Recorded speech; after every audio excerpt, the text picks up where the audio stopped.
السلام علیکم ورحمۃ اللہ وبرکاتہ۔ آج کے لیسن کا آغاز کرتے ہیں ہم آیت نمبر 7 کے ساتھ۔ اعوذ باللہ من الشیطان الرجیم، بسم اللہ الرحمن الرحیم۔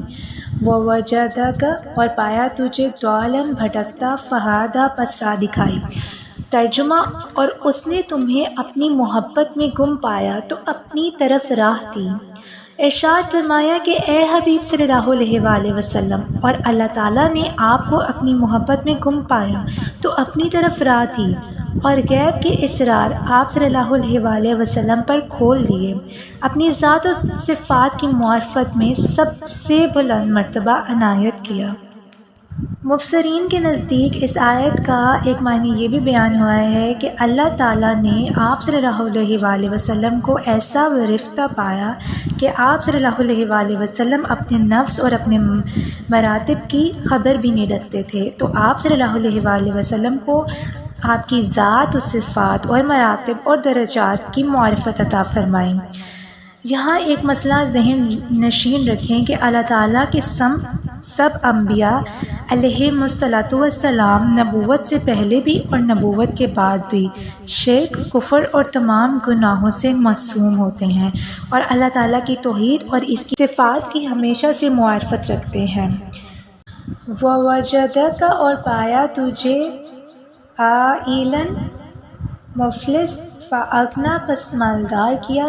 ترجمہ، اور اس نے تمہیں حاجت مند پایا تو غنی کر دیا۔ اس آیت کی ایک تفسیر یہ ہے کہ اللہ تعالیٰ نے آپ صلی اللہ علیہ وآلہ وسلم کو حاجت مند پایا تو حضرت خدیجہ رضی اللہ تعالیٰ عنہ کے مال اور پھر غنیمت کے مال کے ذریعے آپ صلی اللہ علیہ وآلہ وسلم کو غنی کر دیا، اور دوسری تفسیر یہ ہے کہ اللہ تعالیٰ نے آپ صلی اللہ علیہ وآلہ وسلم کو حاجت مند پایا تو کنیت کی دولت عطا فرما کر غنی کر دیا۔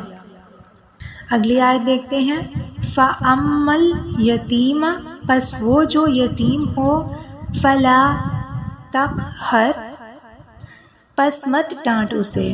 ترجمہ، تو کسی بھی صورت یتیم پر سختی نہ کرو۔ دور جاہلیت میں یتیموں کے بارے میں اہل عرب کا طریقہ یہ تھا کہ وہ ان کے مالوں پر قبضہ کر لیتے تھے، ان پر دباؤ ڈالتے تھے اور ان کے حقوق کے معاملے میں ان کے ساتھ زیادتی کیا کرتے تھے۔ اس آیت میں اللہ تعالیٰ نے اپنے حبیب صلی اللہ علیہ وآلہ وسلم سے ارشاد فرمایا کہ اے پیارے حبیب صلی اللہ علیہ وآلہ وسلم، آپ کسی بھی صورت یتیم پر سختی نہ فرمائیں۔ یتیموں کے مال کے بارے میں اللہ جل شانہ فرماتے ہیں، اور یتیموں کو ان کے مال دے دو اور پاکیزہ مال کے بدلے گندا مال نہ لو، اور ان کے مالوں کو اپنے مالوں میں ملا کر نہ کھاؤ، بے شک یہ بہت بڑا گناہ ہے۔ ایک اور جگہ ارشاد فرمایا، بے شک وہ لوگ جو ظلم کرتے ہوئے یتیموں کا مال کھاتے ہیں وہ اپنے پیٹ میں بالکل آگ بھرتے ہیں، اور ان قریب یہ لوگ بھڑکتی ہوئی آگ میں جائیں گے۔ یتیم کی کفالت پر ایک حدیث ہم دیکھتے ہیں۔ رسول اللہ صلی اللہ علیہ وآلہ وسلم نے ارشاد فرمایا، میں اور یتیم کو پالنے والا، وہ یتیم خواہ اپنا ہو یا غیر، جنت میں اس طرح ہوں گے۔ یہ فرما کر آپ نے اپنے کلمے کی اور بیچ کی انگلی سے اشارہ کیا اور ان کو درمیان میں کچھ کشیدگی فرمائی۔ اس لیے ہمیں بھی چاہیے کہ ہم یتیموں کے ساتھ اچھا سلوک کریں۔ اگلی آیت دیکھتے ہیں ہم۔ وَأَمَّا، اور جو السائل مانگتا ہے، فَلَا مت تنہر، جھڑک اسے۔ ترجمہ، اور کسی بھی صورت مانگنے والے کو نہ جھڑکو۔ یعنی اے حبیب صلی اللہ علیہ وآلہ وسلم، جب آپ کے در دولت پر کوئی سوالی آ کر کچھ مانگے تو اسے کسی بھی صورت جھڑکنا نہیں، بلکہ اسے کچھ دے دیں یا حسن اخلاق اور نرمی کے ساتھ اس کے سامنے نہ دینے کا عذر بیان کریں۔ یہ آیت بہت زیادہ اہم ہے کہ ہمارے ادھر پہ بھی اگر کوئی سوالی آتا ہے، یہاں پر بتایا جا رہا ہے کہ آپ نے کیا سلوک کرنا ہے۔ کسی بھی صورت یہاں لکھا ہوا ہے کہ مانگنے والوں کو جھڑکنا نہیں چاہیے۔ یہ جو احکامات آتے ہیں یہ سارے ہمارے لیے اترے ہیں، تو ہمیں چاہیے ہم نے اس پر عمل کرنا ہے۔ اگلی آیت دیکھتے ہیں ہم۔ وَأَمَّا، اور جو بھی نعمت ہے ربی کا، تیرے رب کی، فحدث، پس بیان کر۔ ترجمہ، اور اپنے رب کی نعمت کا خوب چرچا کرو۔ یعنی نعمت سے مراد وہ نعمتیں ہیں جو اللہ تعالیٰ نے اپنے حبیب صلی اللہ علیہ وآلہ وسلم کو عطا فرمائیں، اور وہ نعمتیں میں مراد ہیں جن کا اللہ تعالیٰ نے حضور پر نور صلی اللہ علیہ وآلہ وسلم سے وعدہ فرمایا، اور نعمتوں کا چرچا کرنے کا اس لیے حکم فرمایا کہ نعمت کو بیان کرنا شکر گزاری ہے۔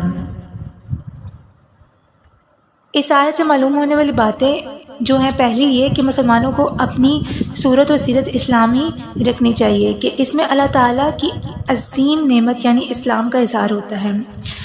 دوسری یہ کہ ہم پر جو سب سے بڑی نعمت ہے وہ رسول خدا صلی اللہ علیہ وآلہ وسلم ہے، ہم نے ان کا بھی چرچا کرنا، جیسے میلاد شریف میں نبی صلی اللہ علیہ وآلہ وسلم کا چرچا کیا جاتا ہے۔ تیسرا یہ کہ نبی صلی اللہ علیہ وآلہ وسلم کی نعت کوئی بہترین عبادت ہے، اور آپ صلی اللہ علیہ وآلہ وسلم کے مبارک اور صاف ہمارے لیے بھی اللہ تعالیٰ کی نعمتیں ہیں، تو ہم نے ان کو بیان کرنا ہے، آپ کی شان بیان کرنی ہے، یہ سب سے بڑی نعمت ہے ہم پر، تو ہم نے ان کا چرچا کرنا ہے۔ یہاں پر اس صورت کا اختتام ہوا۔ اس صورت سے ہم نے کیا سیکھا؟ ہمیں یہ پیغام ملتا ہے کہ اللہ تعالیٰ نے اپنے حبیب صلی اللہ علیہ وآلہ وسلم اور ہر بندے کو کبھی اکیلا نہیں چھوڑا، اور نہ ہی وہ چھوڑتا ہے۔ مشکلات اور اندھیروں کے بعد ضرور آسانی اور روشنی آتی ہے۔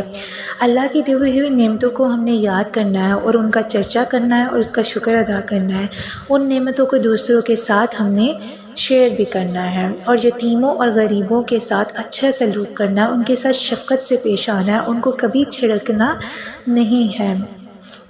اللہ رب العزت کا سہارا ہمیشہ ہمارے ساتھ ہوتا ہے، ہمیں بس شکر ادا کرنا ہے ہر دی ہوئی نعمت کا، اور دوسروں کے لیے رحمت بننا ہے۔ اللہ تعالیٰ سے دعا ہے کہ ہمارے دلوں کو اتنا وسیع کر دے کہ کوئی بھی ہمارے در پر آئے تو ہم اس کو خالی ہاتھ نہ لوٹائیں، ہمارے رزق میں اتنی برکت ڈال دے کہ ہم ہر مانگنے والے کو اس کا حق دے سکیں، اور اللہ تعالیٰ ہم پہ اپنا خاص کرم فرمائے، اس قرآن کے صدقے ہماری تمام تر مشکلات آسان فرمائے، ہماری زندگیوں میں کوئی ایسی پریشانی ہے یا کوئی ایسا اندھیرا جو چھایا ہوا ہے جس کی وجہ سے ہم پریشان ہیں، ہم پر بھی وہ رحمت نازل فرما، اور ہمارے لیے بھی وہ آسانی کے دروازے کھول دے، اپنے حبیب صلی اللہ علیہ وآلہ وسلم کے صدقے ہماری بھی مشکلات دور کر دے، اور ہم پر بھی وہ روشنی فرما، ہمیں بھی وہ سہارا دے جو ہمیشہ رسول خدا صلی اللہ علیہ وآلہ وسلم کو ملا۔ اللہ تعالیٰ ان کے صدقے ہماری تمام تر مشکلات کو دور فرمائے، اور حوض کوثر میں ہمیں رسول خدا صلی اللہ علیہ وآلہ وسلم سے جام کوثر پینا نصیب فرمائے، ان کی شفاعت نصیب فرمائے، ہمارے تمام تر گناہوں کو معاف فرمائے۔ سبحانک اللہم و بحمدک، اشہد ان لا الہ الا انت، استغفرک و اتوب الیک۔